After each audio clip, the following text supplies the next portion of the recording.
解一下今天第一对嘉宾的基本情况，各位请看。我追了他很长时间，我们才在一起。我一直把他当我的男神去对待，对他付出很多，但他连一个普通男朋友应该做的都做不到。他对我都是自私的爱，我们俩吵的架都是因为他引起的，而且吵架的原因一次比一次任性。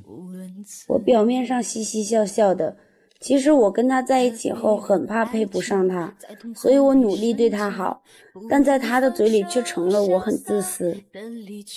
他不懂我想要什么，怎么谈得上对我好。起初爱他是因为觉得我们性格互补，现在我们根本没法相互包容，所以还是分开的好。掌声有请这一对，有请。男嘉宾李先生30岁，来自湖南餐饮管理；女嘉宾韩女士28岁，来自天津待业。来，有请两位，有请。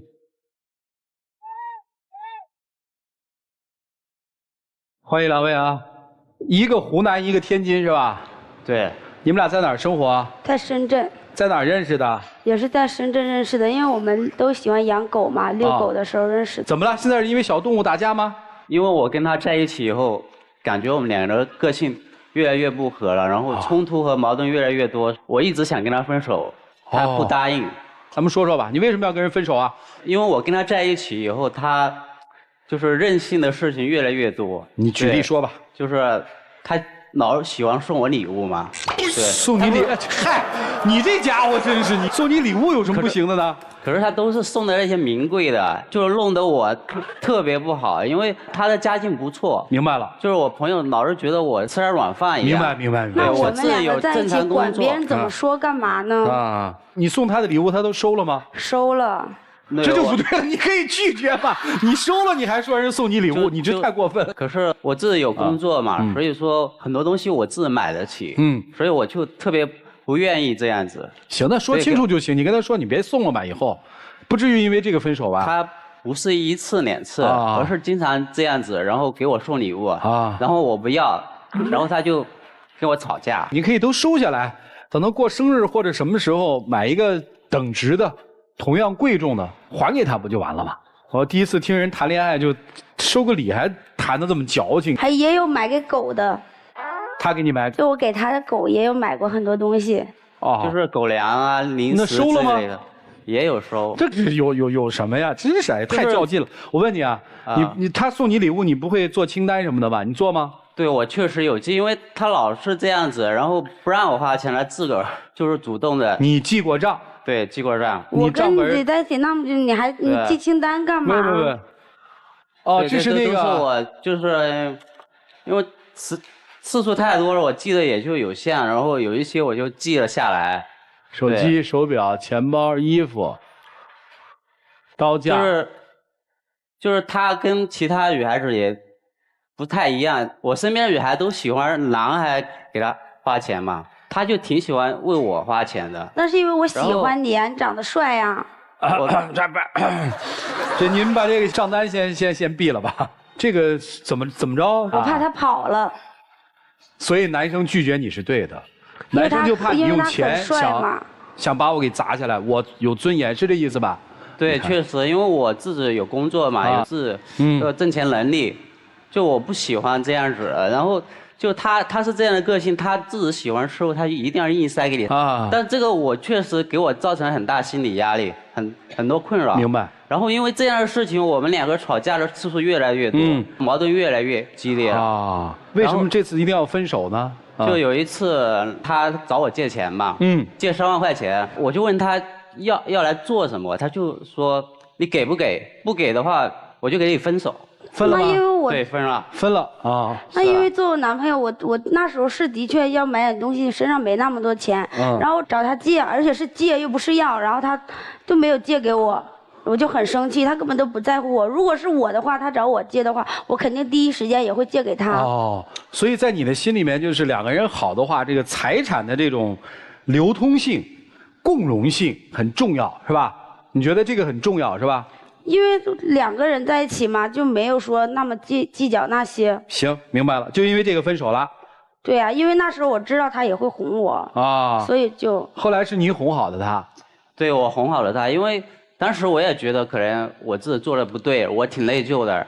我当时身上没那么多，我就找朋友借了3万块，用微信转他了，但是他也没要，就原封不动就退回给我了。我后面，然后我们俩和好以后，我才了解到嘛，其实他就是故意拿这种事情来考验我，他老觉得我不够爱他。你女朋友除了用钱考验你，礼物考验你，还有别的考验你吗？也不是说他考验我，我觉得就是他任性。比如说，他有一次就是发高烧嘛，然后39度了，然后打电话给我说让我带他去医院看医生。去呗。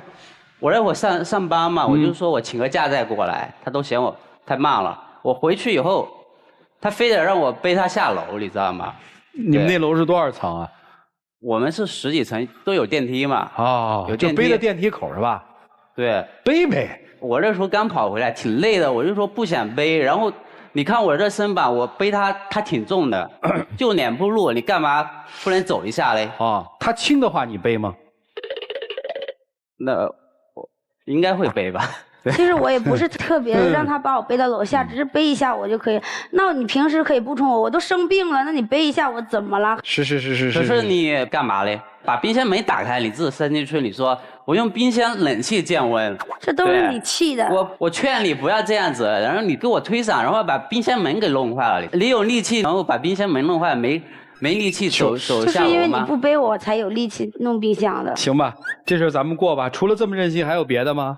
因为他跟朋友合伙开清吧嘛，他自己投了点钱，然后有一次的话有去他那个清吧那边，然后他合伙人也是一个女生，我也是做餐饮管理的，他有一些事情想跟我咨询的，然后就加了我微信，然后我平常也有跟他聊一些事情，他就看到了，然后特别不信任我，就觉得我跟他女性朋友有什么暧昧，跟我吵架，跟我闹，然后我也微信手机也给他看了，他还是不信任我。所以就是从推搡礼物到撒娇撒泼，最后变成连信任也没了，是这意思吧？因为我男朋友就是看他长得帅啊，想要跟他怎么样，因为他们2个一直聊微信，在我不知道的情况下，有一次他们还出去吃饭了。确实有吃饭，只是他有一些事要咨询我，但是我们俩之间确实没有什么暧昧的关系，也没有说超过友谊的东西。行，这个解释清楚不就行了吗？接着谈，后来还发生什么了？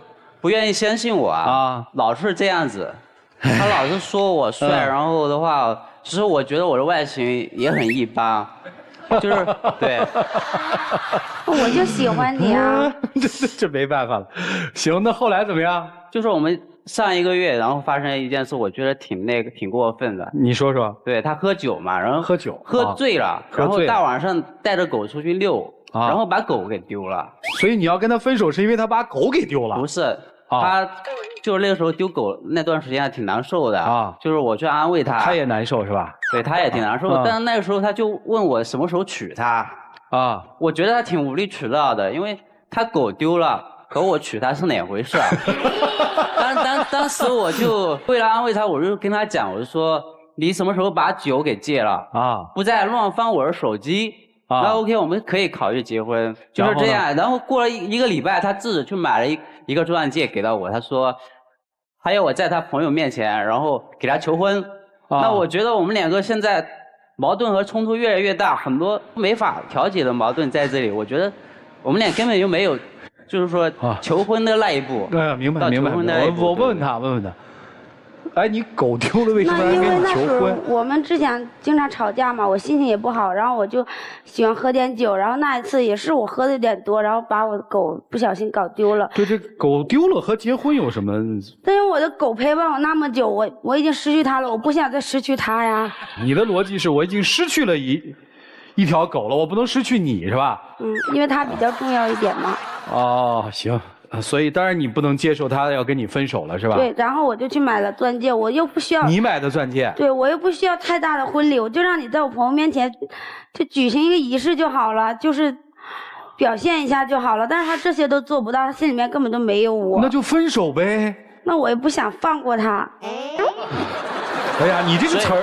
就是你这个词儿用的特别准确，所以他就不放过他就这样子任性，然后我也压力很大，我觉得我跟他在一起越来越不开心。你现在还喜欢他吗？我不喜欢了。但是你就是不放过他是吗？我不想失去他嘛，因为我对他我是真的很喜欢他。行，你们来吧，我们一起进入新阳美容 APP 丘比特问卷。你承认她是你女朋友吧？对对。啊，当初为什么接受她？我觉得她比较天真、单纯，然后还比较开朗，所以她个性很吸引我。她跟你表白，你跟她表白了？她因为我跟她就是在认识了蛮长时间。是她跟你表白的是吧？对对对。肯定是她嘛。啊，对。然后你会不会有一些不太好拒绝？我当时是有考虑过的。因为我觉得他个性跟我还是有点互补，所以我是有考虑说接受的。啊，对，考虑接受是吧？接受是件可考虑的事情，所以在可有可无之间，对吗？也差不多。好 ，OK。所以你们这个感情的基础我基本上就了解了。就你们这段感情其实从一开始就不怎么成立，我相信你心里面是很清楚的，不是一段平等的爱情，恋爱是2个人的事情。你一直站在因为我要什么。你一直觉得我付出那么多，但你有没有想过，不能因为你对某一个人的爱，就一直认为他是爱你的？你现在反而应该想想，他做过多少事情足以证明他是爱你的？他做过多少事情，可以让你感觉到你深深的被爱，深深的被呵护了？你所有做的一切事情，你感觉说，我把我全身心所有的一切我都付出了，但对他来说，你又把我关到一个笼子里了。这个笼子越关越深，越关越深。什么时候是个头？你看他在点头。当你把那个戒指拿出来的时候，他吓到了，无期徒刑啊！你永远记住一件事情：爱情不是你单方面的事情，爱情不是你靠绑架就可以得到的。你绑得了一时，绑得了一世吗？现在他不就要脱绑而去了吗？尊重自己，我要给你的建议是这个，而不要去做爱情的绑架者。谢谢大家。好，谢谢陆琪老师。来，邵大老师。二位好啊，我看到你们的这个事儿，特别想跟女生说，你让我一下想到了前一段时间在微博上看到一个热搜话题，题目是这样的：你穿婚纱的样子像足了一个戏精。它最后反映出来是一个什么道理呢？就是叫做自我感动式的女生。它是因为一个什么事件引发的这个话题呢？是一个女生，她穿着婚纱去了自己前男友的毕业典礼的现场，然后还接受媒体的采访说，我只是想远远的看一看他就好。那你为什么要穿着婚纱来呢？但是她到了那个现场，并不是只有远远的观望，而是走上前去跟她的前男友说话。可是令人非常尴尬的情景出现了，就是她的前男友并没有怎么理她。这个女生自己一直以为自己在做一件非常感天动地的事情，可是看客们，包括现场的人，我相信包括她的前男友，所有的人都觉得干嘛呢？值得吗？你以为你自己做了一件会让对方非常感动的事情，可是你却不知道你给对方带来了无尽的麻烦。同样，这个道理我也送给你。我们倒追可以，但倒贴是一定不行的。况且倒贴一个完全不爱你的男人，你干嘛要把自己搞得这么廉价？这是我对你想说的。然后对男生想说的是，就如果你一开始压根儿就觉得对他完全无好感，或者说培养感情很难的话，你就在一开始断然的拒绝这份感情。但是你用了他送你的礼物列清单的方式来对待这个姑娘的话，我觉得有点不太厚道。这个方式是你在向你周围的朋友表明，我跟他在一起，他这个外表，我跟他在一起不是因为钱啊。你看我，你越说自己我觉得我形象一般，其实是你有一种优越感的。所以我觉得既然你有这样的心态，你在一开始的时候就应该告诉这个姑娘，或者说在你发现事情有不对的苗头的时候就直接的拒绝她。所以她到今天这一步有一半的原因在你，她越陷越深是因为你给她挖了一个很深的坑。所以我希望你能够好好的跟这个姑娘道个歉。好，谢谢。好，谢谢邵大老师。来，徐总。女孩，刚才邵大老师说让你捡起自己的自尊，你知道从哪儿做起吗？你有工作吗？我之前有，我现在暂时没上班。那些送出的礼物，包括投资开的店，钱从哪儿来的呢？可以跟我妈妈要吗？她会给我的。是的，所以你男朋友也知道，你这钱不是你的，那是别人的钱。你得先学会独立，你才可能去爱一个人。因为你爱一个人，你一定要让对方也爱你的话，你自己得有让对方所爱的值得的点。那你现在又没有工作，花着别人的钱，你有什么价值呢？没有。你很喜欢，或者说你很希望一个人陪伴你吧。你是一个需要别人照顾的女孩，所以你才养了一只狗，对不对？但是你会照顾这只狗吗？我照顾的挺好的。挺好的，跑了，照顾的好吗？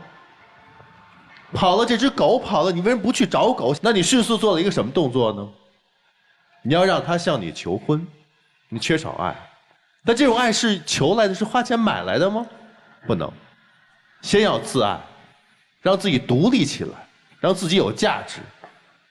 这2点都没有的话，什么样的男生也不会看上你，明白吗？他刚才上台说了，我一直想和你分手，看来是由来已久，但这一直恰恰反映了你的悲哀哦。你怎么一直就没有发现他一直想跟你分手呢？姑娘，学会怎么去爱，学会爱的方式，你需要学的太多了，所以在没学好之前，千万不要盲目的去付出自己的感情，明白吗？好，就这样。好，谢谢曲总。来，涂老师。一开始说不想放过，后来把这词儿改了一下，叫不想失去。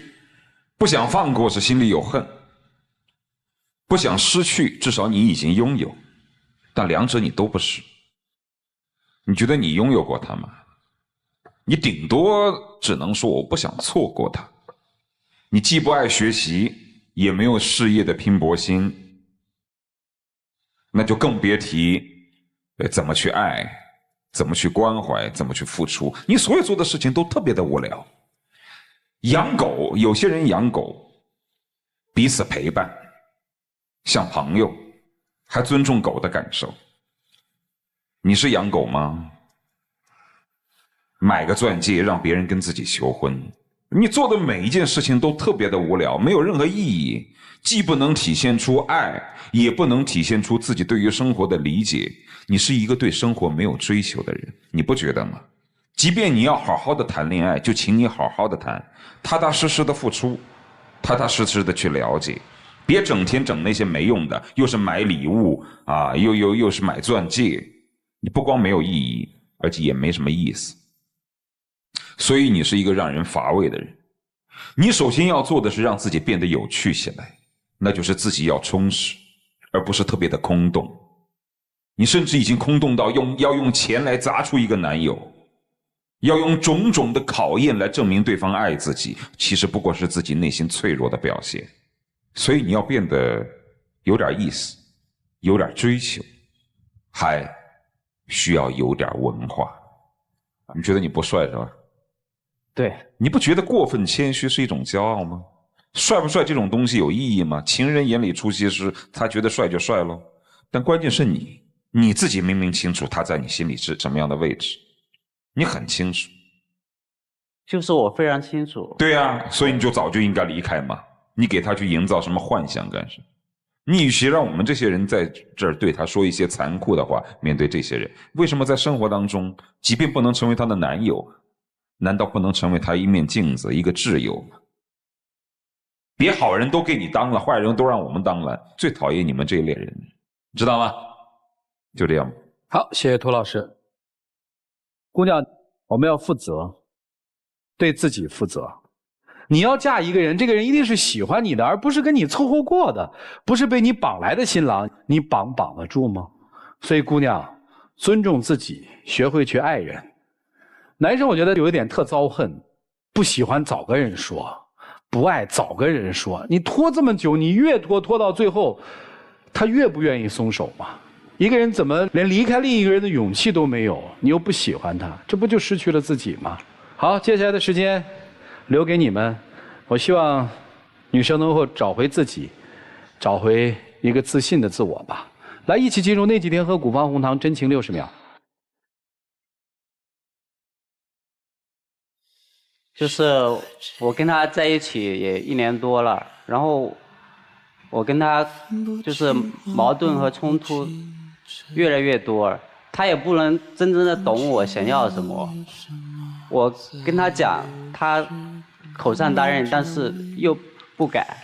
然后我觉得我们俩就是在一起挺累的，我自己也身心疲惫，我挺不想再这样下去了，因为我们都比较累了。唉，女生最后还要提醒你，老师们说的最多的一个词，我不愿意说，我觉得对于女生说还挺重的，但是希望你老想想那个词，好不好？谢谢你，请回。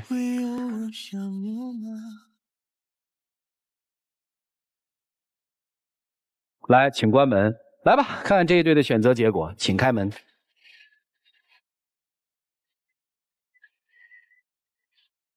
好啊！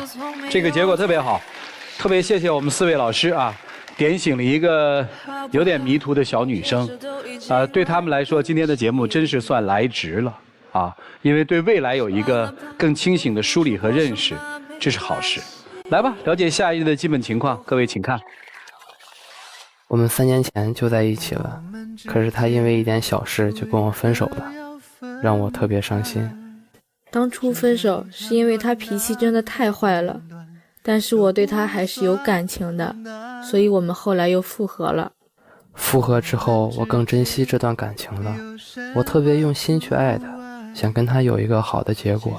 复合之后，他特别不信任我，什么事儿都要管住我。在一起这么久了，我把他当作唯一，但他连父母都不带我见，我真的不知道这段感情该怎么办了。掌声有请这一对，有请。男嘉宾小赵23岁，来自河北待业；女嘉宾小杨22岁，来自河北幼师。来，有请2位，有请。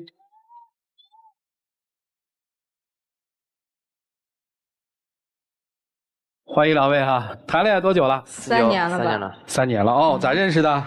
就是通过朋友之间，然后出去吃饭的时候，然后认识的。那时候我就觉得他特别的清纯，然后吃饭的时候呢，我心里头小鹿乱撞，感觉屁股有火烧就坐不住。然后后来我就找他要联系方式啊。后来呢？后来呢也小追了一阵儿，因为我们不在一块儿那时候。哦，异地啊？他在张家口，我在宣化，有张家口和宣化的距离啊。后来呢？很好，就好到现在了。没有，期间有过一次分手。谁提的？我提的。为啥？就是因为有一次，就是他叫我出去跟朋友吃饭嘛，我就不太愿意，因为就是好多人都是不认识的嘛，然后我就不太愿意，没有跟他出去。他吃完饭回来之后，然后就跟我吵，然后就骂了我。因为我的朋友都带对象吃饭，我就不理解为什么他就不跟我一起去。那你也不能骂人啊。我没，人家也不是你的私有财产啊，想去就去，不想去人家可以不去，就分手了。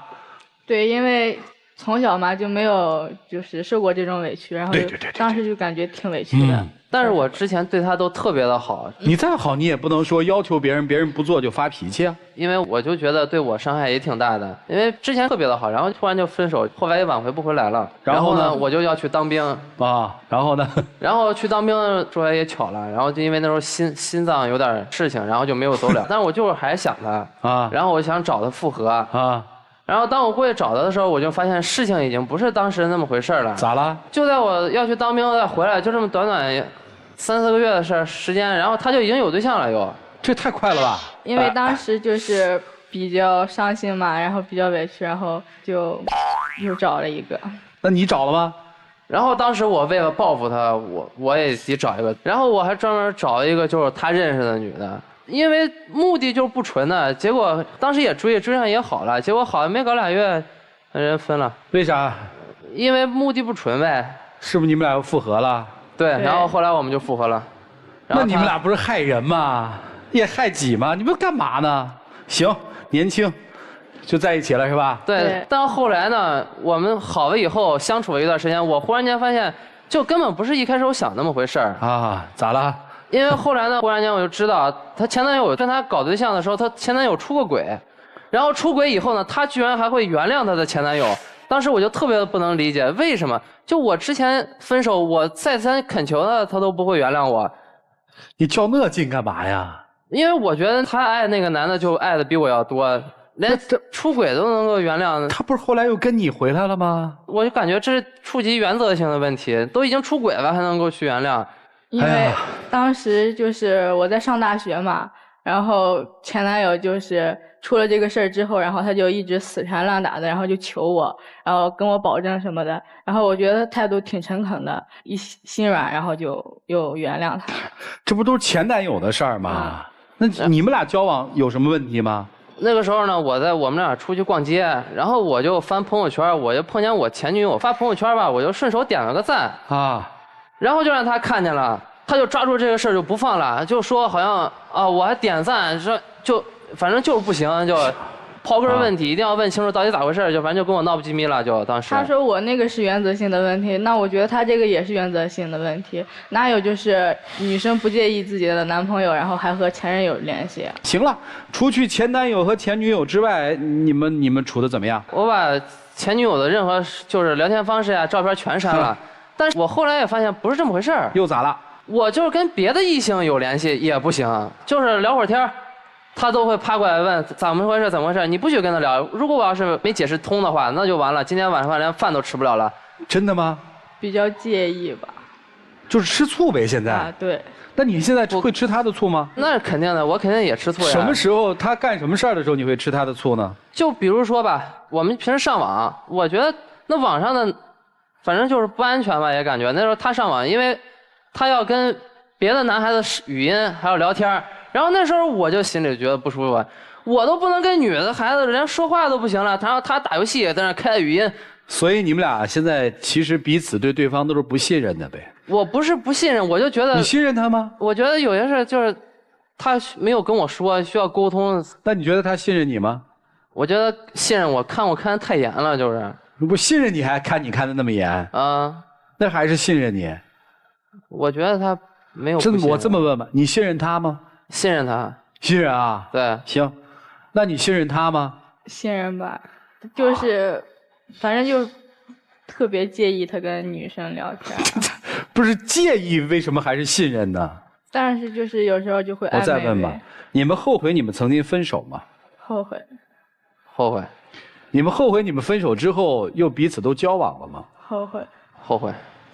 你们后悔你们又在一起了吗？就是还是觉得之前的比较好嘛。你指的之前比较好是前男友比较好，还是在没有分开之前那种感觉更好？就是没有分开之前的那种感觉。也就是说，其实这段分手和彼此的交往，至少女生在心里面留了一些东西，是吧？男生有吗？也有。其实没有分手以前，我是特别信任他的。但是后来呢，我这儿把前女友的东西都删完以后，然后我都不联系了。但是呢，他没有做到，然后后来我就有点那种半信半疑了。他没有做到是指他还跟他的前男友联系是吗？对，没错。是他主动跟我联系的，不是我跟他联系的。为什么联系呢？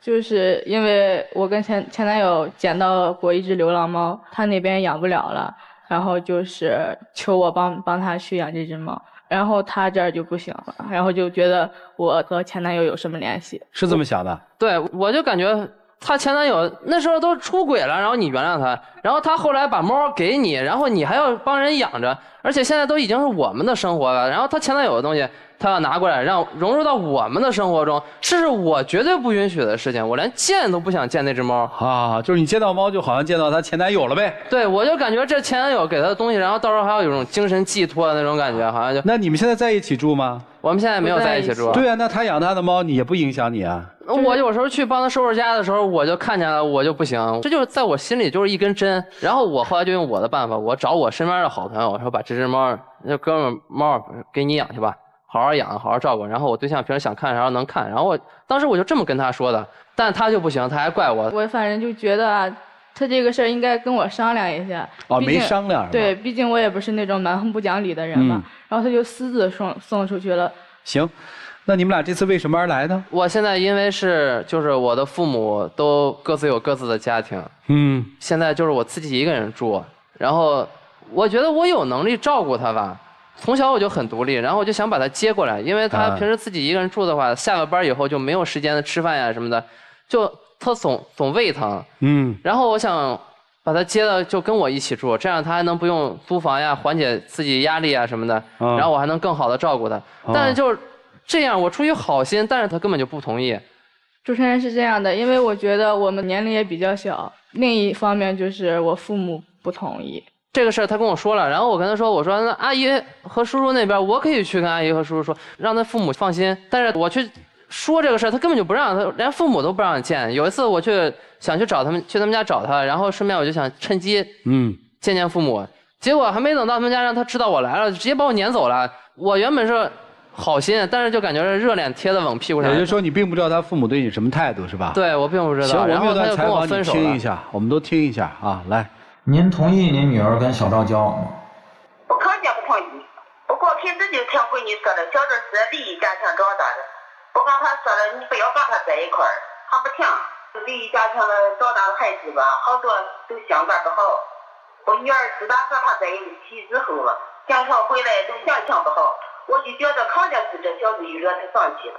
所以我从一开始就跟他说了，我肯定不同意，也不让他再回来给我经济。你妈指的你现在这个跟他谈恋爱以后，经常心情不好，是有这么一回事吗？对，心情为什么不好呢？因为他对我跟异性之间的就是那个关系也比较敏感。就是我现在不是在那个幼儿园上班嘛，都没有男同事，但是他就是还是不放心我，每天都要去接我。然后就有一次，小朋友的父亲然后在那儿跟我说话，应该是激动了，然后就拍了我2下，然后他就看见了，然后就一直又缠着这个事，然后就不放了。我现在还是想说一下刚刚阿姨的那个看法。我觉得我把我所有的爱都去给她一个人了。其实我的父母对我都很好，但是只是他们都有各自的家庭，我不想去融入他们的生活中了。离异家庭并不是我的错，我也想把我所有的爱，我所有的时间，我都希望对他好，能够让他幸福。你知道一个人，我是过于的偏执，但是我觉得我做的没有错。没人说你错啊，你要问问这个你时刻想关心和关怀和爱的人，他是不是接受你的这种爱呀？你接受吗？觉得很累。来吧，老师们，到底应该怎么办呢？一起进入新阳美容 APP 丘比特问卷。很多人认为说离异家庭成长的孩子将来的离婚率会高一些。我查了一下数据，没有数据支持。确实有研究证明说离异家庭对于孩子的整个性格养成是会产生一些变化的，但是并没有说这个性格变化就一定是向坏的。所以我其实并不同意你妈妈这种态度啊。当然老一辈的人出于对你的关心有这样态度，我觉得也是可以理解的。那我觉得这是两回事儿，就是你妈的态度是你妈态度，你的态度是你的态度。我觉得赵川老师刚才说一个关键词是非常非常正确，就是开心。爱情中的管理，我教你们一句话，想通了我这句话，你们就知道爱情里面是怎么管理的。爱情里面的管理是对底线的管理，不是对个人边界的侵袭。也就是说，你时时刻刻连点个赞都管他，连养只猫都管他，这叫对个人边界的侵袭。你设底线嘛，你不要越过我的底线就好了，这才叫管理。想一想，过了那么多年，到最后都没有让对方开心，这叫谈什么恋爱呢？这叫因为我的执念，所以我要牢牢的占有你，对吗？就这样。好，谢谢陆琪老师。来，尚达老师。你们俩其实有一个特别大的心结，就是在于男生认为说，哎，当年我们分手的时候，我只是犯了那么小小一个错误，然后我也死缠烂打了，我也尽力挽回了，可是你却没有原谅我。可是为什么你的前男友出现了这么严重的问题，他死缠烂打，尽力挽回，你就原谅了他呢？这个是不是也是你心里一个心结？你有时候也在问自己。对。我跟你说，其实人在不同的时期，面对不同的人，真的会做出不同的选择，跟爱多爱少没有关系。因为当时太年轻，因为当时的心境和当时的情况和当时自己的心态，包括跟天气都有关系。那个时候他可能就是一时冲动，我憋住这根劲儿了，我从小到大没有人这么对过我，我就受不了。这种的事情不能回过头去复盘的。对女生我想说的是什么呢？就是你要想明白一件事情，你们当时分手的原因到底是因为什么？再复合，两个人有没有变得更好，就比以前的那个自己变得更好？如果有的话，我们再重新走进这段感情。因为只有两个人更好，然后再复合，这段感情才是正向发展的。如果两个人没有解决当年分手的那个问题，还是带着当年那种任性的性格再在一起，只是对之前那个感情不甘心的话，那再复合丝毫没有意义，面临的还是分手一样的窘境。再者，就是我不知道你对你的家人有没有做一些努力。说过，但是可能就是因为思想观念吧，然后他们就是还是挺反对的。而且就是因为，所以你知道他为什么看你看得这么死吗？因为他也发现了感情的不平衡，他没有安全感。对，所以我觉得你想明白这一点，好吧？我希望你们两个人都能珍惜青春，要谈恋爱就好好在一起。那句话叫什么？不念过往，不畏将来，好吧？谢谢，谢谢老师。好，谢谢珊珊老师。来，徐总，千万不要人为的为你们两个人之间的问题找一个借口，而前提是你们都不知道真正的问题出在哪儿了，所以一个假象的借口，一个无辜的人就出来了，就是母亲。哦，原来你们之间所有的矛盾是来自于女方的母亲不同意，不同意的原因是什么？啊，居然是男方是离异家庭的背景，怎么可能？刚才母亲已经说了，是因为她看到自己的女儿心情不好，而心情不好来自于这个未曾谋面的这个男孩，使他女儿心情不好。好，那我能多了解一下这个男孩吗？你肯定说他们家是离异家庭，你肯定说我们出现了什么样的问题，对不对？如果说你不把他的家庭背景说出来，我想他的母亲一定也不同意你们之间的感情，因为这个男孩让我女孩心情不好。你介意他是离异家庭吗？不介意。不介意。好，那心情好与离异家庭无关。回到你们俩之间到底出现什么问题？我觉得男生，你明明知道自己偏执，为什么不能改？因为你自控能力很差，这是你身上最大的问题。你们第一次的分手就是因为你冲动的去辱骂了女孩，女孩受不了分手了。马上你做的动作是什么？要去当兵。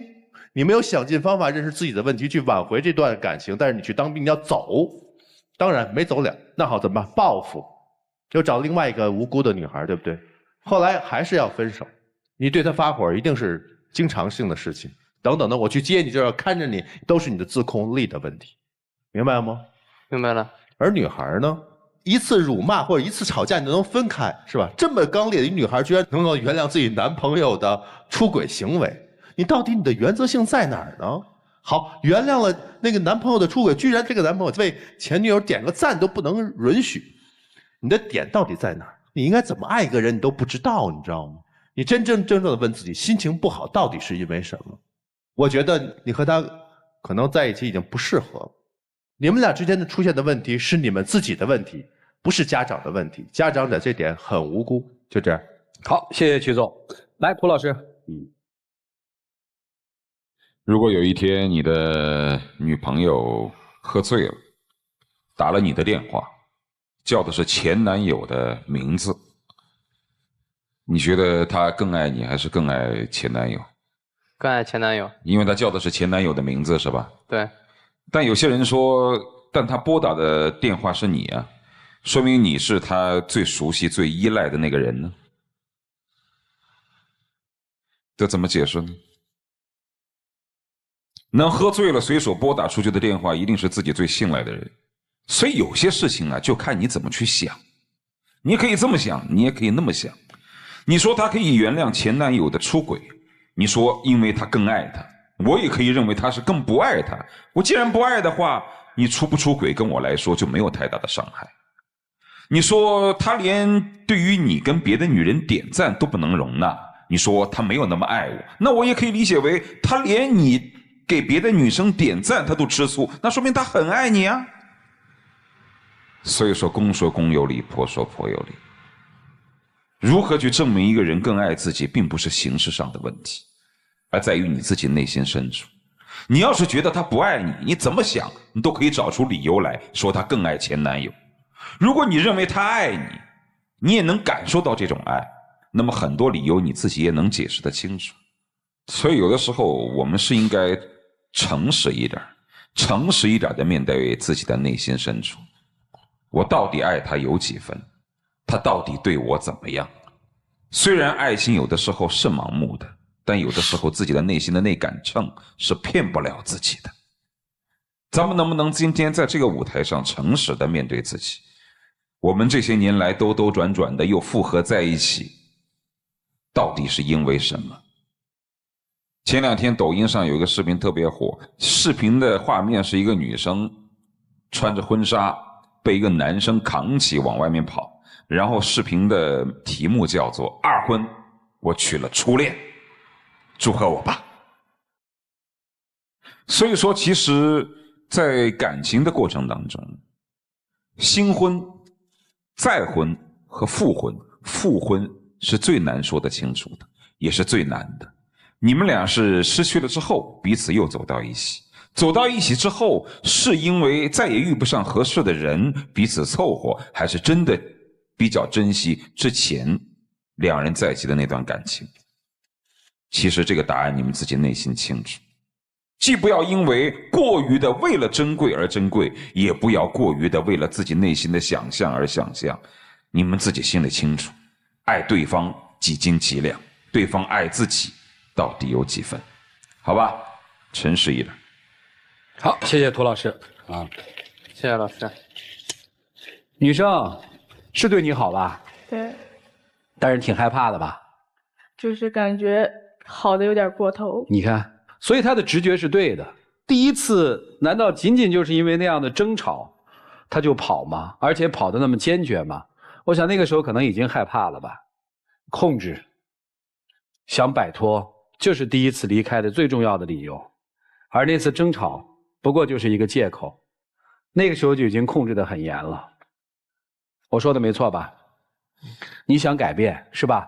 对，那是你自己的事情，跟这个女生没关系。你去改，你去成长，你不要拖着别人陪你成长，它不是你成长的一个代价。我的建议是，请彼此不要为难自己。如果你们真的爱对方，试着学会离开，给对方一个空间，让彼此去成长。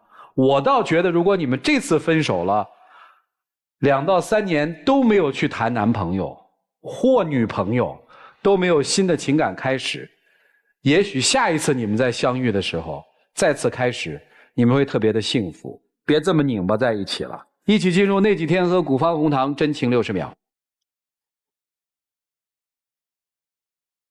也许我有的时候真的看不清自己吧，有时候自己就控制不住自己是怎么想的，然后后面会做出一些很过分的事让你接受不了。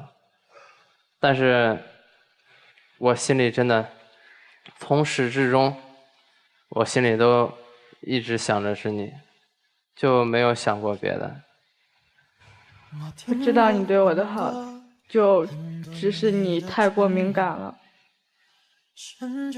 我觉得我就是我想得到你对我的爱，我喜欢就是有的时候也许就因为你一点没有关心到我，也许我就会特别的失落，因为我把有些我自己身上的想法强压到你身上了，就后面我会去想办法改正。我想和你在一起，还是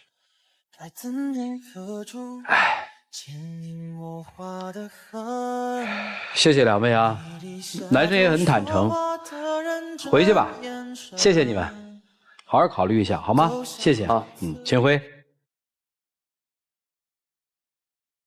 来，请关门。本节目由海伦凯勒眼镜千面系列大力支持。来，请开门。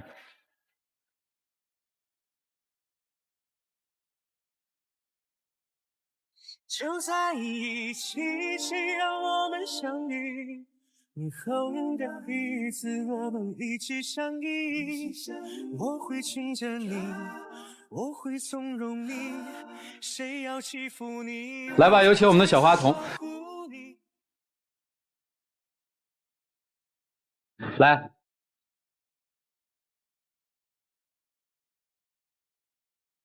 谢谢。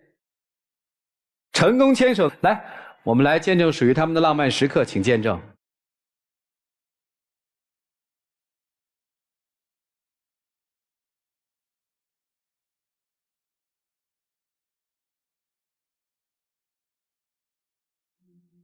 在爱里等着你，被你疼惜有种暖意，在梦里全是你，不要再迟疑。